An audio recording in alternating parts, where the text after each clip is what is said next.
നമസ്കാരം. രക്തസാക്ഷികൾ സിന്ദാബാദ്. ഒരു പ്രസ്ഥാനത്തെ വളർത്താൻ ശ്രമിച്ച് തല്ലാനും കൊല്ലാനും നടന്ന് തല്ലുകൊണ്ടോ വെട്ടുകൊണ്ടോ വെടികൊണ്ടോ കൊല്ലപ്പെട്ട പ്രസ്ഥാനങ്ങൾക്ക് വേണ്ടി രക്തസാക്ഷികളായവരെക്കുറിച്ചല്ല ഇന്ന് പറയാൻ പോകുന്നത്.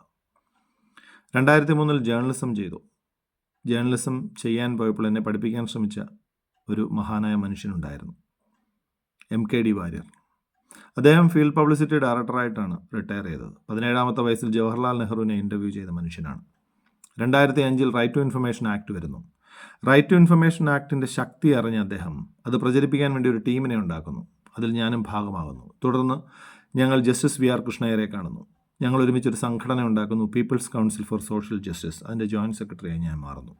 അദ്ദേഹത്തിൻ്റെ നിർബന്ധത്താൽ ഞാൻ LLB ചെയ്യുന്നു. ഇവരാരും ഇന്നിപ്പോൾ ജീവനോടെ ഇരിപ്പില്ല. ഒപ്പം മൺമറഞ്ഞു പോയ ചില രക്തസാക്ഷികളുണ്ട്. 2012 30 രക്തസാക്ഷികളുടെ റൈറ്റ് ടു ഇൻഫർമേഷൻ മാർത്തേഴ്സ്, അതായത് വിവരാവകാശ രക്തസാക്ഷികൾ എന്ന ഗണത്തിൽപ്പെടുത്തി 30 പേരുടെ വിവരങ്ങൾ എൻ്റെ മുമ്പിൽ വന്നു. ഞാൻ അത് വെച്ച് ഒരു സ്ക്രിപ്റ്റ് ചെയ്തു. അതിലെന്നെ സഹായിച്ചത് kabir.org എന്ന സംഘടനയായിരുന്നു. അത് പിന്നീട് പരിവർത്തനാകുന്നു. പരിവർത്തൻ പിന്നീട് ആം ആദ്മി പാർട്ടിയാകുന്നു. തൊട്ടടുത്ത ഇലക്ഷൻ അവർ കണ്ടസ്റ്റ് ചെയ്യുന്നു. ഭരണം പിടിക്കുന്ന കാഴ്ചയാണ് പിന്നെ നമ്മൾ കണ്ടത്. ഇന്ത്യ മൊത്തം അലയടിച്ച ഒരു പുതിയ ആശയം, മനുഷ്യവാദത്തിലൂന്നിയ ഒരു പുതിയ ആശയം, അതിനി കേരളത്തിലും നടക്കാൻ പോവുകയാണ്. അരവിന്ദ് കെജ്രിവാൾ കേരളത്തിലേക്ക് എത്തുന്നു.